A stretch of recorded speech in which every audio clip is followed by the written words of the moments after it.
How important was the win last weekend before going to Arbroath tomorrow?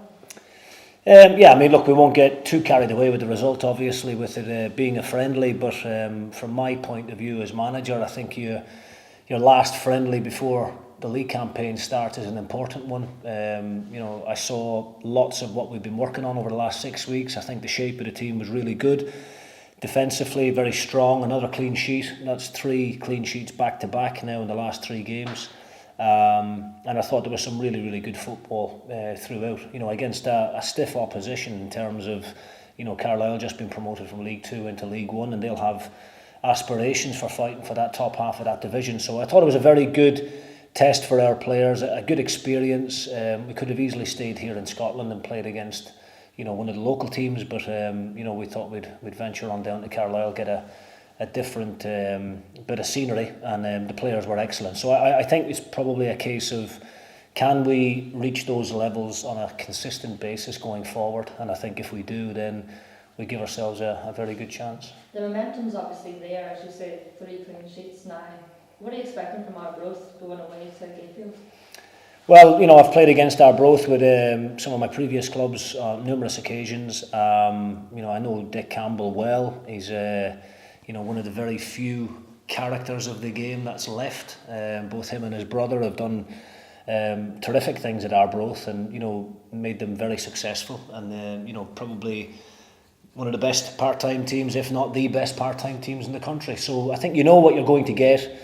I went to watch them live against Cowdenbeath a few weeks ago, and they managed to win the game on penalties, I think. But it was a very decent performance from Arbroath. They're quite a direct team a lot of the time. They've got a couple of big strikers up there. Tend to play a 4-4-2 system. You know what you're going to get. We have to do the basics well on the night. I think first and foremost we have to compete, be aggressive without the ball, and then try and do some of the things I spoke about that we've done in recent games when we have possession of the ball. Move it nice and quickly. The pitch was immaculate when I was down there a couple of weeks ago, so I'm expecting it to be in good condition, and the forecast looks all right for the time being. So you're always at the risk of the elements being not so kind to you when you go down there, but I'm not expecting any high winds or any big waves coming over the pier wall. So I think it should make for a very good, entertaining game of football.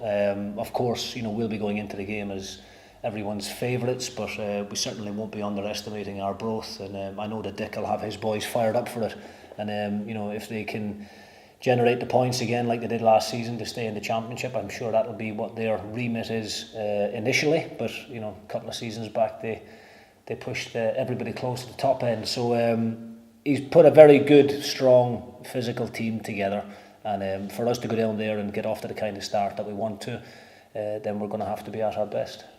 Travelling fans, there's an awful lot of them going. How important is that to the team?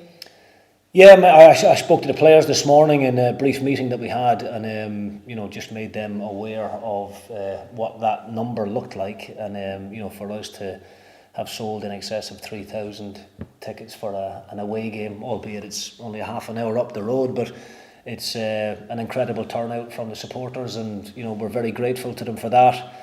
And I think it gives the new lads who are here a real understanding of how big a club they're at and what that level of expectation looks like, and no better way to go and start the season in a real positive note with 3 points on the road. And you speak a wee bit there about the new signings. How confident are you in this team going into the league? I'm very satisfied with the recruitment work that we've done. I think everybody can see the type of player that we were looking for. We've brought in some very good experienced players, a few lads who have been in this division before and been relatively successful in it. I think we've brought in a lot of strong characters, guys who are used to being captain at some stage or another during their career at some of their previous clubs.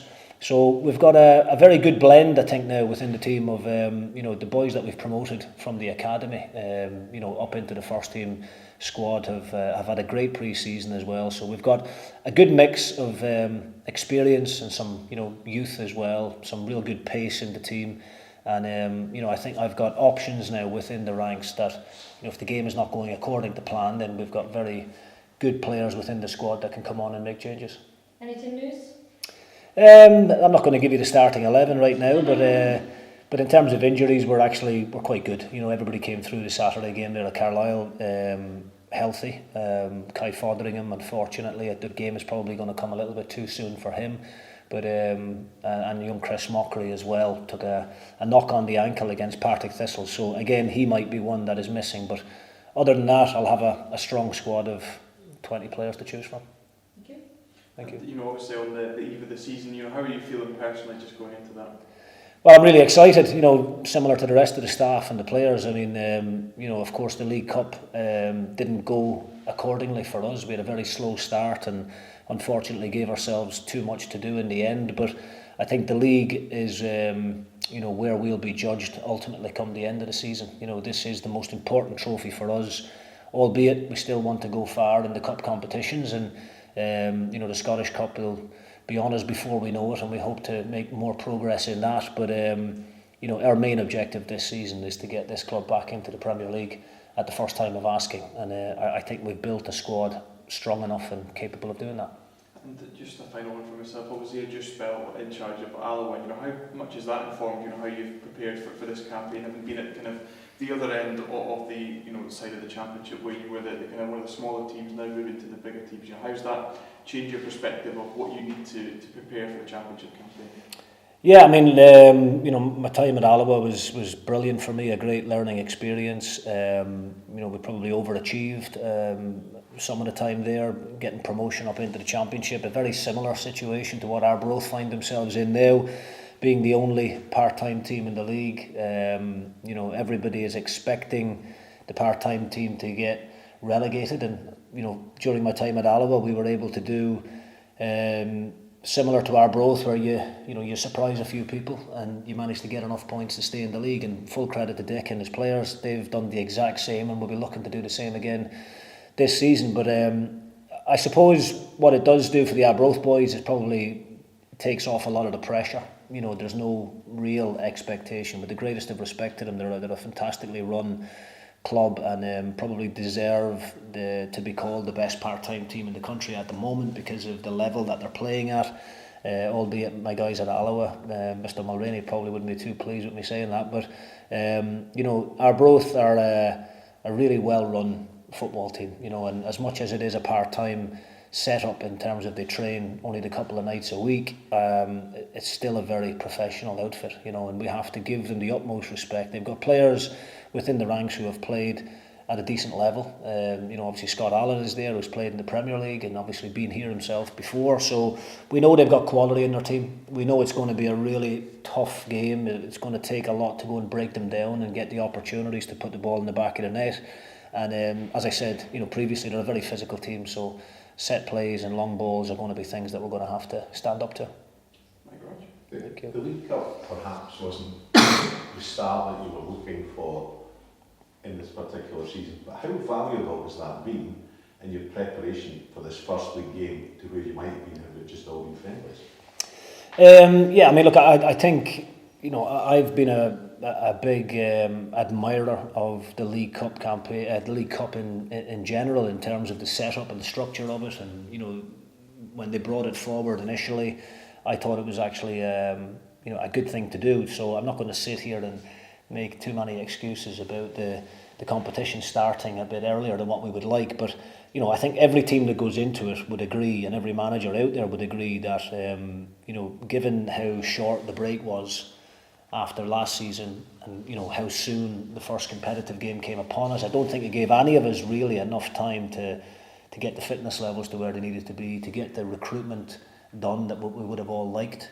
But you know, in saying that, we still should have done better against Spartans. You know, and we had enough opportunities on the day to win the game. And I think that when you lose that first game, it always gives you a mountain to climb. And you know, fair play to Partick, they went and got the points required to get out of the group. But it was a slow start. It might have been a bit of a reality check maybe for some of us as well, in terms of, you know, what this league campaign is going to look like. You know, if you underestimate the opposition at any given moment, then it can really come back and hurt you. And I think that's probably the biggest and the hardest lesson that we've had to learn. And looking at some of the new players that have come in, it's given you a good opportunity to see them in competitive. Louis Moult, 2 stars, 2 goals, Walton in the goal, some fantastic keeping, and a good midfield building up there with the youngsters of Kuju and Furlingham. It's building up to be an exciting time. Yeah, I hope so. I mean, I'm very confident in the success of the recruitment that we've had, but it's far too early to start high-fiving each other and talking about what a good team we are. We have to go out there and show it. And as I said, we'll only be judged on how good a team we've been come the end of the season if we've succeeded and if we've hit those objectives that we've set. So I'm very optimistic. I'm very excited for the new campaign. I'm really looking forward to seeing some of the younger players flourish.